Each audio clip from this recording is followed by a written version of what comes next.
What's going on, everyone? This is Brian Turner here with the No Stress Midwest podcast, season 7. Crazy, season 7. Um, we're lucky enough this season. I'm doing featuring just professional athletes and just trying to get some feedback on them. What does it take to get to that level? And more importantly, what does it take to stay at that level? This episode, we are so lucky enough to be joined by over 10 plus year MLS veteran Will Bruin. Will, how's it going, my man? I'm glad you said current professional athletes. I've been retired for a year, and it feels like it's been like 5 years, to be honest. Well, Will, you still look like a professional athlete if that helps. So, Yeah, I appreciate there's that. that. Yeah. I'll take it anywhere I can get it these days. Hey, so Will, how's it going, man? How's life 1 year removed from MLS? Oh, it's wild. Honestly, it's I never thought this day would come like many months ago, but it's here, and I've been watching all the games from Apple TV. It's getting into the playoff push, so it's another side of the world, but it's different for sure. For sure. So, answer me this. I want to see how close you are to us normal folk. Are you paying for the MLS Apple TV subscription? Oh, for sure. You're Yeah. paying. Okay, so it's I not paid just for you're it. not Yeah. grandfathered into it. I didn't even wait for like after a few weeks you got a little discount. I did Yeah, it right away. So. right away. There we go. Hey, man of the people's right there. Yeah, Man of the exactly. people. So, Will, how's life? We just spoke. You got in from a bike ride, so you're still staying active.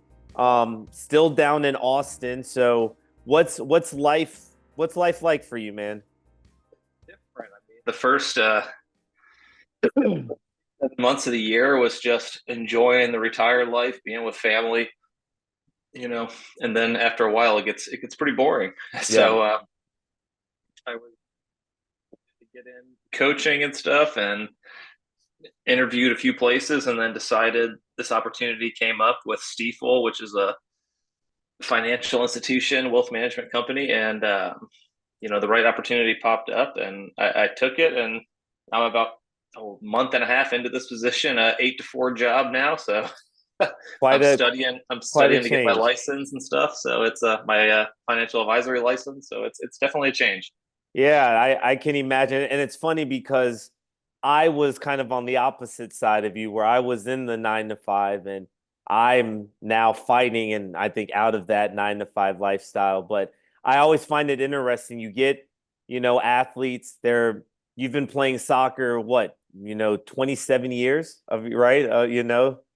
Freaking 13 years in the league, 4 years in college, 4 years high school, and then I don't even know how many years before that. So a long right. time. So Yeah. you've been playing a while. So now this is like the first time you're not playing.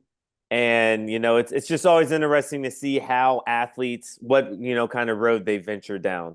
But we're gonna get into the wealth management stuff. We're gonna get there. I want to kind of rewind it back a bit. Yeah, I want to rewind it back. Let's talk about Mr. 314 from St. Louis, Scott Gallagher, very, very well known, very well respected club. You're playing there. What was the moment? And maybe it wasn't there. Maybe it was when you went to college. Maybe it was after Missouri Player of the Year 2 years in a row, right? There's all these accolades that came before you got to the league. But what was the first moment for you when you were like, I'm going to do this? I'm going to play, or at least I'm going to try to play at the professional level. Like growing up and stuff, I played 3 sports. I played baseball, basketball, and soccer. I just so happened to be the best at soccer, but I like to tell myself I was good at them all. But that's You somebody played else to them all. judge. You played them Yeah, all, exactly. right? I just kept playing soccer, and I remember early in my probably my freshman year of high school, I my baseball coach was also my soccer coach at high school, and he was in St. Louis. He was a well renowned coach and stuff. I don't know if you're familiar with those people in St. Louis. It was Greg Vitello, Okay. and he's the reason why I played baseball. And then my club coach Tommy Howe, Scott Gallagher, Yeah. said, "Hey, if you're going to play soccer, you got to play club soccer in the spring, so you can't play baseball." And I said, "You know what? I'm going to play baseball. I'll come to whatever games I can for soccer." he didn't like that because do you know Tommy at all? He's I very do. I yeah. I do. know he I was in do know Kansas City Tommy. Academy for a little Yes. bit, but he's very old school, like boom, boom, boom, be in Yep. practice if you're going to Yep. play. So that year he put me on the second team for Gallagher. I said, okay, whatever. I'm still going to play baseball, no problem. Second team was like, yeah, come to whatever you can. So we go through state cup. The state cup finals is first team versus second team for Gallagher. We And go on to beat the first team. of course. And how many goals did you net that game? I don't remember exactly, Okay. All right. but Okay. I remember talking to Tommy after. He's like, "Want to play baseball? You can play baseball." Yeah. Yeah. Say I quit baseball after freshman year and kept going with soccer. So he was happy about that. I was happy that I kind of got to stick it to him a little bit. And in the long run, it probably wasn't the best for that year because we didn't do the best at regionals, but that's all right. Yeah, no, I mean, and here's the thing, like I asked you, right, how many goals did you score that game? The reality is, and as a coach, I know this, when you're a youth athlete, you don't remember any of the games or any of the score lines, or you remember the memories and the moments, coach is running down the sideline and he trips and breaks his arm or something, right? You travel to Oklahoma for a tournament in the hotel and someone sets the fire alarm off and everyone gets kicked out, right? Like, and I'm saying this stuff because it's actually happened to me.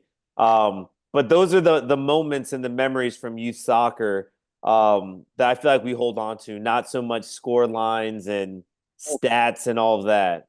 One of my favorite memories with that is just like going on the road trips. Like me and my Yep. buddies, Yep. we would go together from St. Louis. We'd go to Chicago for Best of the Midwest. We'd go to Des Moines for regionals. We would go to Ohio for tournaments and stuff. So we always had pretty far tournaments that were 6-7 hour drives. And there were some guys that lived in my neighborhood that played for the same club, and it was fun just to go on those trips. And like Yeah. our club, Scott Gallagher, when I was coming up, it was a newer club per se.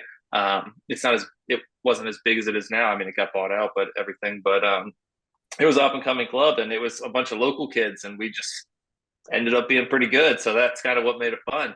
Yeah. Well, no, and it's I look at I had to do a Wikipedia search of you, right? Get some information. I see that I'm freaking 11 days older than you. So Yeah. it's nice to talk to someone that's my age and not like someone 5, 6 years younger, 10 years younger that's like doing stuff that I just was not able to do at that age, you know? Trust me, I hear you. So, all right, Will. So we've kind of talked about that. You're at Scott Gallagher. You go on to IU, Indiana, and I mean, anyone that knows soccer knows what Indiana is now, but I think more importantly, what Indiana was then, where you had them and with the Yeagley, you had Sasha right up at Maryland. So what was it like playing at that level? You've picked up a few accolades while you were there. What was playing at Indiana like? What's that home game atmosphere? What's the mindset at every game, right? I'm sure it's you got to think you're going to win every game you play. So just kind of talk to us about what that transition was like from Gallagher, high school club, all of that to now a huge step up, Division One men's soccer. Honestly, I didn't know. Really, maybe I was naive, but I didn't know like what I was really getting into because I was like, okay, I play Gallagher, cool. I'm good at soccer. Oh, sweet, I play varsity high school. This is cool. Um, and then I got the opportunity. Hey, you can go play. People started coming to our games, and recruitment started happening. And I guess my parents took it more serious than me, and they were like, "You can actually go play soccer somewhere." So my very first recruitment letter was from Caleb Porter at Akron. And Wow. Okay. in my mind, I was always like, I'm a big university guy, so I kind of just like blew it to the side. I'll come full circle with that story, but so then both my parents went to St. Louis University, so I went to go visit SLU, and Dan Donegan was the coach there, and I was just like, oh yeah, like it was my first like major trip, major like visit. I was like, this is cool. I get to go see all the stuff, go to the basketball game. This is awesome. It's Yeah. in town, about 30 minutes from my house. I was like so close to telling him down in his office, like, hey, I'm going to commit here. And I still remember to this day, my mom was like, easy, easy. Like, we got other things to do. You don't want to say Right. something that you don't really mean. Like, not necessarily don't mean, but like, don't get Yeah, caught up in the but moment. for sure. Yeah. That's what moms do. Yeah. They have that uncanny ability to know that stuff. and then ended up going and visiting IU, and that was like that. When I think of like the college I wanted to go to, that was it. Like a Big Ten, huge college, beautiful campus, great tradition of soccer. Basketball game at Assembly Hall. It's just like it dwarfed everything else I went to. So it was just like, this is it. This is where I want to go. So that was awesome. And then full circle back to Akron. We pretty much lost Akron every year in the Sweet 16. Yeah, they were that was the that was the powerhouse of like yeah, Teal, Darlington, yep, Kofi, yep, Will Trapp, like yep, Zarek. They were stacked. yeah. So It happens, right? But yeah, I see, even though, right, that wasn't the team that you were beating necessarily, you got to look at your personal career and still have to feel pretty proud of it with I mean, Big Ten Freshman of the Year, you were Offensive Player of the Year.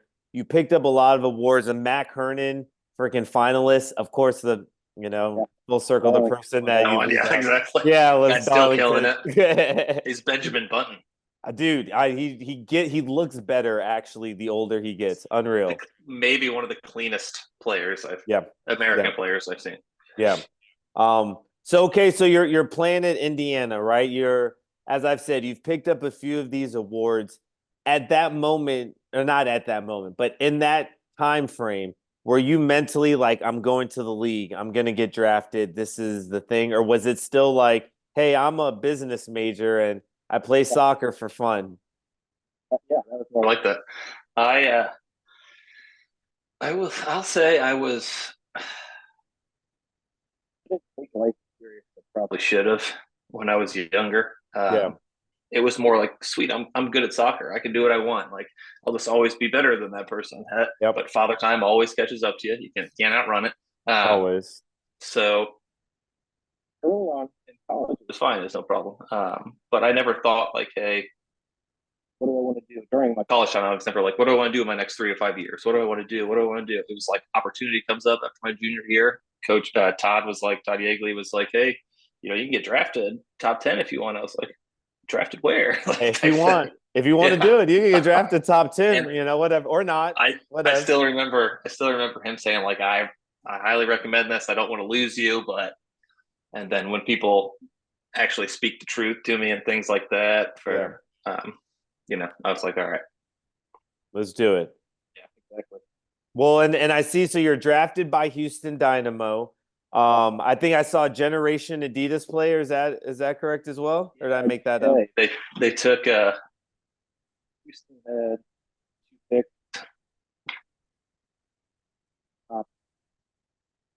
So I honestly can't remember what pick I was. I want to say 9, but I also want to say 11. So maybe I'm wrong.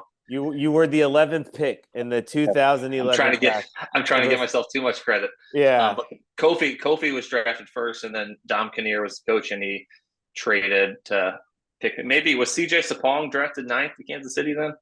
Because there was something. I would say yes, because I know CJ obviously was drafted to Sporting. I remember it kind of bumped me back a little bit.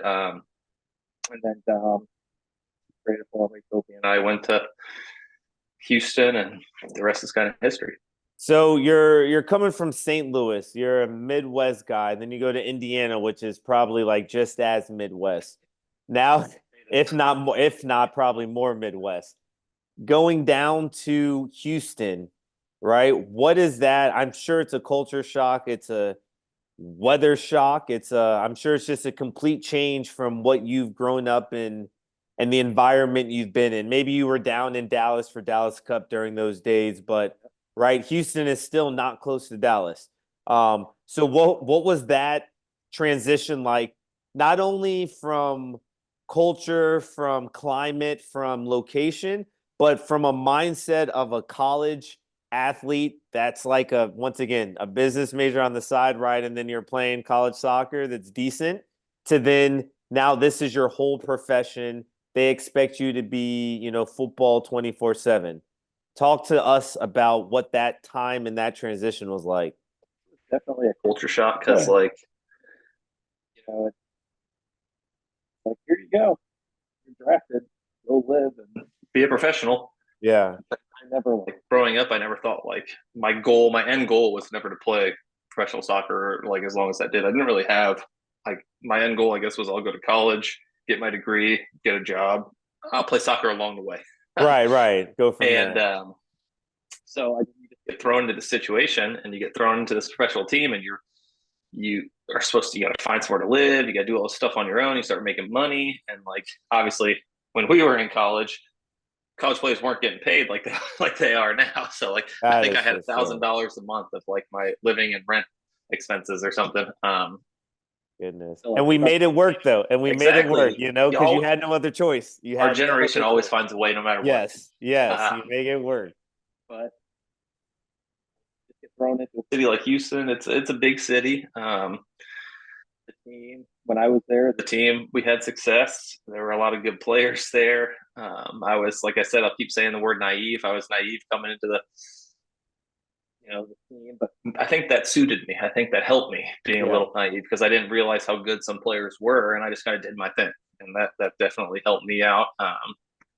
But like just living, finding your way. way, getting integrated into the team was something that like I thought about a lot more on the back end of my career than I did the beginning of my career. And For like I sure. said, I think that definitely helped me at the beginning. Yeah. Well, I feel like you're a fighter pilot, right? This young dude that's just got energy, you're ready to play. This is a new experience. I feel like with everything in life, I hope that you get more clarity and thought process the later you're in it, right? Than, what I think now before I go out for a night at 34, it's a lot different than 24. Because at 34, I'm thinking about the next 2 days and can I afford to screw away my next 2 days by going out tonight? Versus at 24, I'm How like, am I I going to can, hydrate? How am I going to yep, hydrate to recover for the next goodness. days? Do I have a liquid IV? Do I have multivitamins? Do I have all this stuff? On the nightstand. Yep. So you're down in Houston, right? And we're gonna get a little more into it, but quite a long career spanning over a decade professionally. What do you attest your mental and physical fitness to kind of stay at that level, both once again physically, but mentally as well, battling injuries, battling playing time, all of those different things? 100% throughout my career. The medical staff and the training staff, like, and just following senior players, just seeing what they do and like Learning, like I honestly, like looking back on my time in Houston, I think Brad Davis was like still to this day, I think he's one of the best professionals I played with. And just like I didn't understand it when I was much younger. Yeah. Guy took care of himself so well. It was just like ultimate professional, always doing this, always doing that. so like then in my time In Seattle, getting forward a little bit, Nico Ladero, same way. So like you always have some people on the team who are ultimate professionals, and it's not not a coincidence that they're playing and they're playing at a high level and they're doing so well. It's because you see For all the so stuff that long. they do. Yep. So like after a while, you kind of want to start emulating them. You're like, well, what's this guy doing? Why can't I should start doing extra? I should start doing that. But also like the training staff, the medical staff, they're always making sure you're getting proper nutrition, proper supplements, proper diet and stuff. And it's come a long way from my first year in the league till now. For Like sure. when I retired and after my last year in Austin, we had full on chefs, breakfast, lunch, everything. My first year in Houston, you got to eat before you come to practice, and you better plan what you're having for lunch after because you're not getting it. So you're lucky to get a Gatorade protein shake with the old cans that you open. Yep. That's so awesome. Well, so it's funny. And I was going to say with Brad, right? Like he's doing this stuff before, as you said, before it was on. I'm going to say this before you could just YouTube stuff and just see how to freaking do everything. Before you had GPS tracking, Yes, like on you and stuff. yes. So it's the new young player that comes into this league is used to it. Like, yep, because they've had the GPS trackers since their club days, your youth They're days. held accountable by the whole. When I started, there was no sports science staff. None. There was none at all. Yeah. Like Dom would be like, "Hey, how you feel today? This would be a Monday after a Saturday game. How you feel? Yep. I'm all right. All right, you're just gonna do a little bit. We'll warm. Our warm ups were 2 laps around the field with Steve Exactly. Ralston, Yeah. little 5v2. All right, let's get into it. Now it's Let's like you got a go. whole regimented hurdles, blah, blah, blah, blah, blah, Well, you've got a activation. coach. You've got a Yeah. coach that Yeah. runs it. I mean, So I it's definitely still love it. It's just the eye test. Hey, Will, you doing okay? Yeah, I'm doing all right. You look like you're dragging a little bit. Let's take it a little easy. All right, coach, cool. I would always argue with our sports science staff, medical staff about this. Like injury prevention has not really changed. There's still the same amount of injuries. Mm-hmm. Maybe you can prevent somebody who has a lot of the same injuries, but like maybe I'm old school, but I feel like injuries were less when you just did the eye test. Like, hey, how you feeling? Okay, I'm gonna take you at your word. I'm gonna give you a little time off, and as opposed to, hey, here's what the numbers say. I don't care what you say about how you feel. This is what the numbers say. And injury prevention is such an interesting term because there's nothing you can do to prevent injuries. You can get injured from walking down the steps. No physical activity, right? Like, so that term and how people use that same way they use or attach academy or elite to any youth team to make it, right? Like, it's just a coin term that people use to say, hey, you'll be better. But the reality is like at any given moment, you can plant your foot and pivot and tear your ACL just like that. For me, it's another layer of defense. Yeah. So like from the front office coaching staff, it's another layer of defense saying, hey, we were telling medical staff to tell this player to be doing this. Why wasn't he doing his activation in the before training? Why wasn't he doing this? Where regardless if he was doing that or not, the same thing most likely would have happened. Yep. I'm with you. Maybe I'm a bitter old guy, and I've always said that for the last few years, but I'm just like, you know what? Like, I've got my way of doing things. My ways work just fine.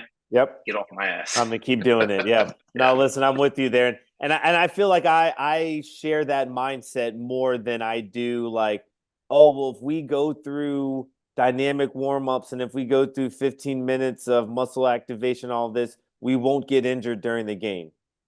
I don't believe that. I don't believe that at all. Now, I do believe that it helps more than if you get off a 6-hour bus ride and just freaking jump into a game. Sure, but walking would be a better prevention, So, well, we won't go down for it. And I think we were underdone with it 10 years ago. We're overdone with it now. We need to find that happy medium. And I think that comes down to who's in charge of those. Like Dave Tenney at Austin was great at it. Just like having conversations with players and kind of letting them do. But I've been in situations where there's guys in charge of the, sports science department that just get chewed out if somebody gets injured because it's their fault no matter what. Yeah, so then they try to portray that. Yeah. So then they try to portray that onto the players, and it's like it's kind of just a lose-lose situation. Yeah. No, I'm with you there, man. All right, well, because listen, I think you and I could probably have a few other different topics we could talk about as far as being in the game a little bit, right? I want to ask this question. You're one of the few people I've interviewed that has some trophies to his name, right? What's it like winning a trophy? We've got MLS Cup, we've got CONCACAF Champions League. I believe you guys at Seattle were the first MLS team to do it. Yeah. We've got a CONCACAF Gold Cup, right, with the national team. So those are 3 significant trophies, club, country. Is it the same as winning the Midwest regional tournament at U12? The best. Chicago, Illinois, best of the Midwest. That takes you're right. I feel like it has to. But talk to me. What's that like? I know you put in all the work every season. Everyone talks about being the best. What's it like being the best? What's that feeling? I've been lucky enough to play with some of the best, so that's what I always credit it all to. I think I go down in history for being the 5 MLS Cups and only winning 1. So the only one we won was at home. So 4 on the road. That's tough to do, but it's for me. The journey to get to the trophy is the most fun. Like the steps you take, because I remember even early in my career in Houston, we got to back-to-back MLS Cups and we lost to LA both times. Yep. But like that whole process, both years we squeaked into the playoffs. We got hot at the end of the year. At the end of this, yep. MLS MO right there. And that's You make a Seattle. And run. that's Seattle. That I man, know. you guys had a freaking. It was always during the regular season. Yeah, they'll do Beginning of some the stuff. year, Yep. you kind of don't do so well. Once summer turns, you start turning it on. Freaking. And just in this league, if you can win 3 out of 4 games, get points in 6 consecutive games, you're jumping up the tables immediately. 3 months. Someone told me Yeah. you need a good 3 months in this season, and you'll make the playoffs. I mean, 9 to split, but I I think that's a lot, but Yeah. but it's just the Champions League, the CONCACAF. Champions League was probably the best because throughout the whole time we were just written off everywhere. Yep. Everywhere. Yep. We have to go to Leon at altitude. We got a new rookie center back starting, who now I think is probably one of the best center backs in the league, is Jackson Reagan. Okay, wow, look at that. Okay. His first professional game in Mexico in Champions League against Leon. Guy does amazing. He's so composed, and so he does so well. He just signed a new contract, so that's good for him. But then after that, we just go to Mexico City and play Club America. So it's just like nonstop battle, right off, and We found a way to do it. So I think winning teams are confident in themselves internally. They trust each other, which I think is one of the most important things, especially in professional sports. It's trust in your teammates, because I've been in a lot of like talented locker rooms, but you can always tell.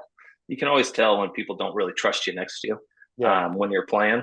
But when you're on a team that, like, you make a mistake, you get on with it. Who cares? Like, those are the best locker rooms, and those are always the successful locker rooms. Yeah. And even like, you can always tell body language too. Like the same thing, you see somebody makes a mistake. So I'm probably rambling now, but somebody makes a mistake, and you see the body language of the person that passes them. They're like, oh, throw their hands up in the air, like, oh, you can tell. Okay, that locker room's not as close as it should be. Yep. Just little things like that. Well, and for me, that you can tell.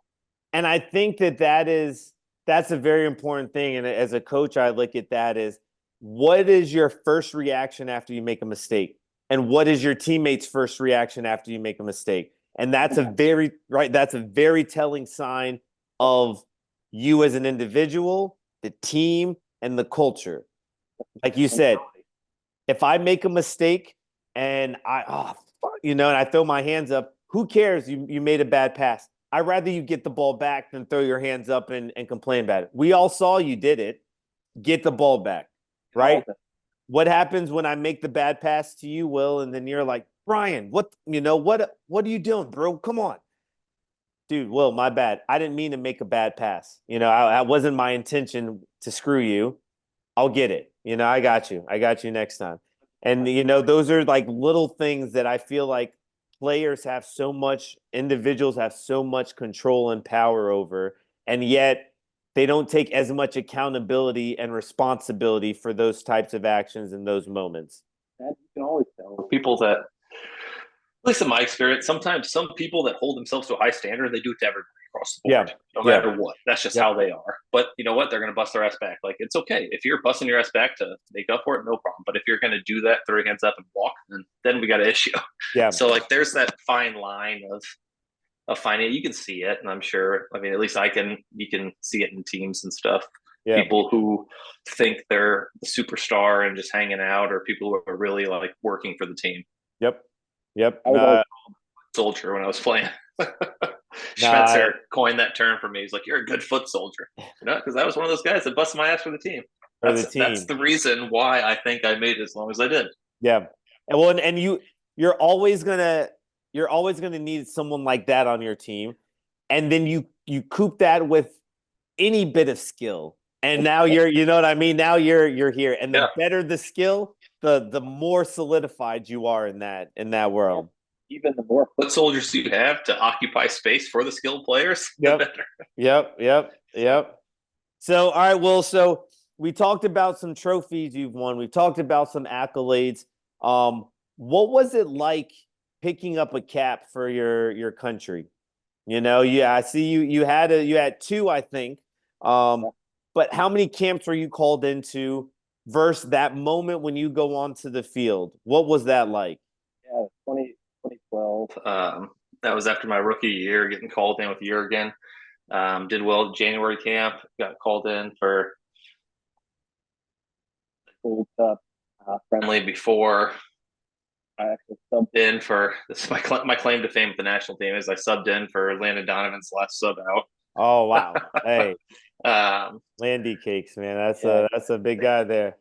but and then I went through that whole whole Gold Cup, Mm-hmm. and I was the only player stayed the whole time. and didn't get in. So I won the Gold Cup without playing a minute. It's because Hercules hurt Gomez Ended up got injured, and they were like, "Well, I guess we'll keep you, Will." And I was like, "Oh, sweet, cool." Thanks. And then I played at the end of the year in a friendly as well, or the next January camp in a friendly as well. So No, I mean, but being in those camps, being just around those people, I mean, I feel like there isn't a greater honor as a player, I would think, than representing your country in a match. Being there at the training camps, getting the kit. You sub off Landon Donovan for his final sub. So I mean, he's a US soccer, right, legend as a player there. So that's awesome, right? You've done something that most people in this world never get the opportunity to do, you know? that brings me back. my point of like I wasn't so naive and immature younger in my career, like as I am at least in life now. Like I wish I would have taken it more serious. I would have been more respectful of it and like understood it more in the moment looking back on it. And that's just probably because I'm getting older. Right. But like you said though, when you're in it, that might have been what made you know who you are, is because there wasn't, oh my God, this is so and so, and Landon Donovan scored 87 goals for the country, and oh my God, he's like, it's just, oh, this is who I'm subbing off. Man, I'm taller than him. You know what the heck? Exactly. Let's play with these guys. Yeah, what's up? Well, look, we're getting ready to get to the end here. I have to bring up though, because I want to hear your input and just on the retired life with the wealth management. You talked to us a little in the beginning on how you kind of jumped into it, but what's that life like now? And is it something you're going to do for a while, or is it just a short-term thing? What are you thinking? my eyes burn And after looking at so many screens, my desk setup was 2 desktops. I didn't even know my mouse could go between the two up until I started working this job. I was just always on my iPad like I am now. I never was on a desktop or anything. So I'm learning as I go. I've become great at Excel, I like to say now. There you go. I'm studying for my license. I got to take my SIE, my Series 7, and my Series 66. Those are like the 3 big ones in the financial world that get you to start managing people's money. But the guy I'm with, he's been doing it for a long time. He's the real. He makes his own portfolios. He's the real manager of the money. I just hopefully can bring some back to him. But I had a long conversation with Garth Lagerway about this, about like what I could do. What does he think? Because me and him got pretty close after I retired, because he brought me to Seattle, and then after Austin declined my option, he actually tried to bring me to Atlanta for 1 year, but I said no because I didn't want to move the family, and I only wanted to play until I was 35, and I just didn't want to move again. I was at the point where I'm like, all right, let's rip off the Band-Aid. Like right now, I would be in. I was just like, Garth. I was like, he called me. He's like, what do you think? I was like, why do you make this stuff on me? You're the only person I would consider this for. But ultimately said no. And then I talked to him about this whole situation I'm in. And he told me, he was like, the best thing he ever did was leave soccer for a few years. And then he came back to it. So like, I'm kind of thinking the same way. I think I'm just like, you know what, if I go get my license, see if I like this, if I don't like it, then you know what, no harm, no foul. If I do like it, great. Great. Upside potential is unbelievable. But like, it can't hurt to be well-rounded and things like this. So like, if I ever want to come back to soccer, whether it be on the coaching side, which I always loved, I took a coaching course. You were there, you were that's getting your license, right? Yep. That's how we met. And that was just the B course for me. But like, I also hands-on and that aspect. And it also can open the door for, front office things, just whatever. The league is growing. It's everything in soccer is on the up and up. World Cup's coming here in 2026. So I think it would have been, I won't say silly, but it kind of would have been reckless of me to just be like, nah. Screw this. I'm not going to explore that situation when I wasn't doing anything else. Yeah. So. Yeah. No, I think that's so important to try something else out. And, we all need a break from something, right? I remember when I thought I didn't want to play soccer anymore, and I get to college and I'm like, I'm not going to play. And then 3 months in, mine was 3 months, and I was like, I effed this one up. I should have played. But that was enough break for me to be like, I can't be without this sport, and now it's, however many years later, parlayed into coaching. So, I think if there's any time for you to have that break right after your retirement, right? I was talking to my Roger, I'm sure Espinoza, who retired the same time, and he's like, I'm just chilling. Didn't he play in that Open Cup game with Sasha? Yeah, he did with with Sasha texted me. He's like, "Can you get here and what are you doing 48 tomorrow? hours? What are you doing tomorrow? Will you trying to play? You trying to play with some friends? I would love to, but you win this game, I'll play in the next round, and they end up losing them all. But that would have been funny. And Rogers down there 7v7, which could be something that you jump into as well. Indiana guys texted me right away. Yeah, they had a team. Who's your Army? Huh? Yeah, they're like, you want to play? I was like, no. And they texted me literally a week ago. It was like, all right, we're getting rosters for next year. Are you in? I was like, I'm in. Yep, there we go. I love it. So we heard it first. Next year, 2025, Will Bruin. Who's your Army? There we go. Less running, baby. Way less running. That's good. So look, Will, if you could, in 1 minute or less, any advice that you would give your younger self or someone that is in high school, college, looking to play at the professional level, what would you tell them right now? 60 seconds. You're on the clock.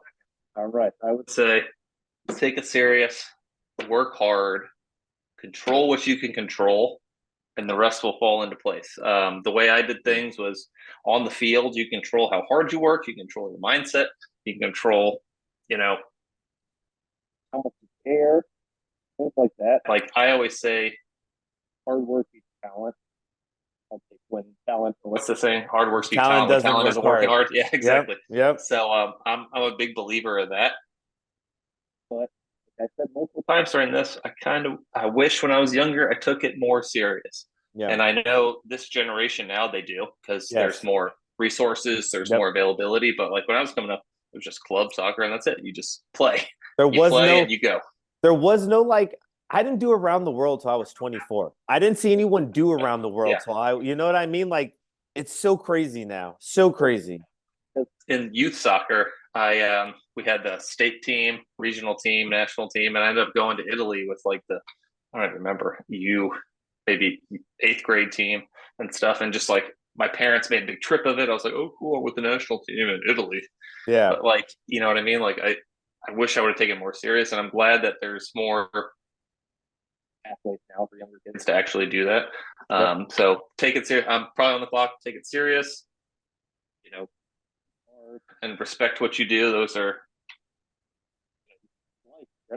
Those 3 things will take you far. There we go. Well, there you have it, everyone. This was Will Bruin. I think this was an awesome podcast. I think you shed a lot of light on to your career and kind of what's next for you. I thank you, Will. The listeners, I know will thank you. And for everyone listening, we will catch you on the next episode of the No Stress Midwest podcast. Will, have a good one. All right, man? Thanks, Brian. I appreciate it. Yep. Cheers.